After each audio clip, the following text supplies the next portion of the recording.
Gaza की बात जारी रखते हुए 2006 के बाद पहली बार गाजा के मतदाताओं ने स्थानीय फिलिस्तीनी चुनावों में हिस्सा लिया। पश्चिमी तट के कुछ हिस्सों और गाजा के देर अल बला में परिषद चुनाव हुए। फिलिस्तीनी प्राधिकरण के राष्ट्रपति महमूद अब्बास 2026 को फिलिस्तीनी लोकतंत्र का वर्ष कह रहे हैं। विशेषज्ञ और कार्यकर्ता प्रक्रिया में खामियां बता रहे हैं। फतेह का कहना है कि उसने ज्यादातर स्थानीय परिषदों में जीत दर्ज की है, जिनमें जनीम भी है। लेकिन नाबलूस और रामल्ला जैसे शहरों में केवल एक ही सूची प्रस्तुत की गई, जिसका मतलब है कि वहां वास्तव में कोई मतदान नहीं हुआ। रामल्ला के केंद्रीय चुनाव आयोग के अनुसार मतदान प्रतिशत 53% से थोड़ा ज्यादा रहा। देर अल-बला में मतदान 23% रह गया, क्योंकि हमास और अन्य आतंकी समूहों को चुनाव से रोका गया और उन्होंने बहिष्कार किया। कुछ वीडियोस में इन मतदान केंद्रों के आसपास हथियारबंद हमास पुलिस दिखाई देती है। हमसे जुड़ रहे हैं समीर सनीजलावे, फतेह कार्यकर्ता और जेरूसलम डेवलपमेंट फंड के चेयरमैन। वो जेरूसलम से हमारे साथ हैं। समीर सनीजलावे, आज i24 न्यूज पर हमारे साथ जुड़ने के लिए धन्यवाद। अभी जो चुनाव हमने देखे, क्या हम इसे लोकतांत्रिक चुनाव कह सकते हैं? कुछ जिलों में फतेह के खिलाफ कोई विपक्षी उम्मीदवार नहीं था। जब कोई और विकल्प नहीं था तो फतेह ही नतीजा होना था। मुझे लगता है कि पीए फतेह की मुख्यधारा वाली पार्टी और अब्बास के वफादारों ने जितना हो सके प्रतिस्पर्धा को बाहर करने की कोशिश की। उन्होंने नाबलुस जैसे वेस्ट बैंक के दूसरे सबसे बड़े शहर में भी ये किया। उन्होंने रामल्ला जैसे शहरों में भी ये किया, जो पीए की राजधानी है, और अब्बास वहीं रहते हैं। तो उन्होंने ये कर दिखाया। फिर भी मैं आपको एक बात बता सकता हूँ, मैं गवाही देता हूं कि गाजा में हमास ने चुनाव में दखल नहीं दिया।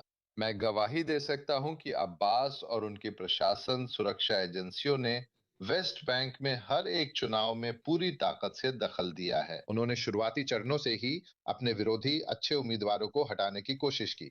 उन्होंने प्रतिस्पर्धी सूची के गठन को रोकने की भी कोशिश की, और प्रचार अभियान के दौरान उन्होंने, जबकि यह कानूनन अवैध है, फिर भी पीए की सुविधाओं का इस्तेमाल किया है। हेब्रोन में अब्बास फतेह से जुड़ी एक सूची ने अपने राजनीतिक प्रचार के लिए हेब्रोन के गवर्नर के मुख्यालय का इस्तेमाल किया। चुनाव के दौरान ही आप कल्पना कर सकते हैं, उदाहरण के लिए हेब्रोन शहर में, शहर के अंदर 7,000 सुरक्षा कर्मी मौजूद हैं। सभी ने निर्देशानुसार फतह को वोट दिया। उनके परिवार भी शामिल थे। तो बहुत ज्यादा हस्तक्षेप था। उन्होंने कुछ तरह की धांधली करने की भी कोशिश की, लेकिन फिलिस्तीनी केंद्रीय चुनाव आयोग, जो एक स्वतंत्र संस्था है, का काम शानदार था। उन्होंने बहुत अच्छा काम किया और ऐसी घटनाओं को खत्म करने की कोशिश की। हाँ, विपक्ष के लिए तो सफाया किया गया था, लेकिन पीए को फतेह के अंदर से विरोधियों और स्वतंत्र उम्मीदवारों ने चुनौती दी थी। उदाहरण के लिए बड़े शहरों में और कुछ उल्लेखनीय परिणाम भी आए थे। छोटे शहरों, मध्यम शहरों में चुनावों पर कबीलाई प्रभाव कम हो गया था। तो स्वतंत्र विपक्ष, नई पीढ़ी, सुधारवादी, जो एक चुनावी कार्यक्रम, एक सेवा कार्यक्रम के आधार पर चुनाव लड़ रहे हैं, जो कबीलाई संबंधों से जुड़े नहीं हैं, उन्होंने ये चुनाव जीते हैं।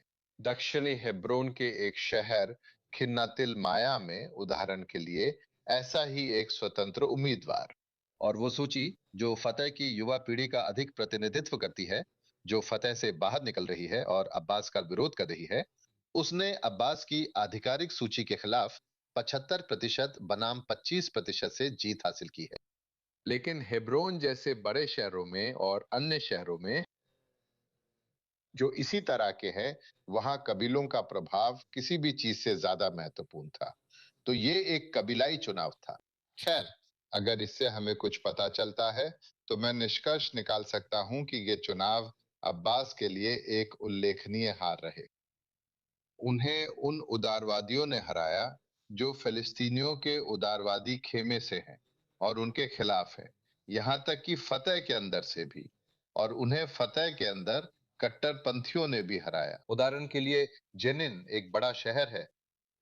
फिर से अब्बास की आधिकारिक सूची को फतेह के सैन्य विंग से आई एक सूची ने चुनौती दी। जो जेनिन के शरणार्थी शिविर जेनिन ब्रिगेड्स से अधिक जुड़ा है। अगर आपको उनकी पुरानी कहानियां याद हो, वे अब्बास की सूची से 6 सीटें जीत गए, जबकि अब्बास को सिर्फ 5 सीटें मिली। जब भी उन्हें चुनौती मिलती है, वे हार जाते हैं। जब भी वे मैदान में होते हैं, वे जीतते हैं। यही उस चुनाव का निष्कर्ष था। मुख्य संदेश ये था कि फिलिस्तीनी कह रहे हैं कि हम बदलाव चाहते हैं। यहां तक कि स्थानीय चुनाव में भी जो राजनीतिक व्यवस्था नहीं बदलता, अब्बास के शासन में लोग मतदान करते हैं। ये दर बहुत अधिक है। ये भागीदारी की अधिक दर है। आपने 53% मतदान का उल्लेख किया था। ये 2022 के चुनावों से भी अधिक है, जिसमें 50% मतदान हुआ था, जबकि उस चुनाव में हमास ने भी भाग लिया था। सब ठीक है सतना, पर गाजा में 2 दशकों बाद एक ही शहर में पहले चुनाव पर क्या कहें। हमास को चुनाव से रोका गया और हमास के सशस्त्र पुलिसकर्मी मतदान केंद्रों के बाहर तैनात थे।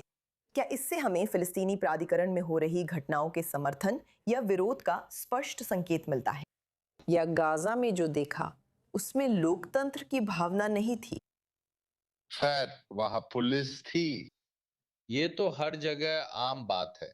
मतदान केंद्रों के बाहर पुलिस होती है ताकि चुनाव केंद्रों के आसपास का माहौल शांत रहे, लेकिन वहां हमास की कोई मौजूदगी नहीं थी। मेरा मतलब है, हम हमास पर कुछ भी कह सकते हैं, लेकिन मैं आपको बताना चाहता हूं क्योंकि मैं उस चुनाव में गहराई से शामिल था। मेरी एक सूची थी जो मुझसे जुड़ी थी और चुनाव लड़ रही थी। हमास ने कोई दखल नहीं दिया और अनुमति दी थी। उन्होंने सभी कदम फलस्तीनी केंद्रीय चुनाव आयोग के साथ मिलकर उठाए हैं। उन्होंने भाग नहीं लिया, चुनाव नहीं लड़ा, किसी चुनावी सूची से जुड़े नहीं थे और प्रक्रिया में कोई दखल नहीं दिया। इसलिए प्रक्रिया निष्पक्ष थी। मेरा मतलब है, उस प्रक्रिया को लेकर किसी को कोई शिकायत नहीं है।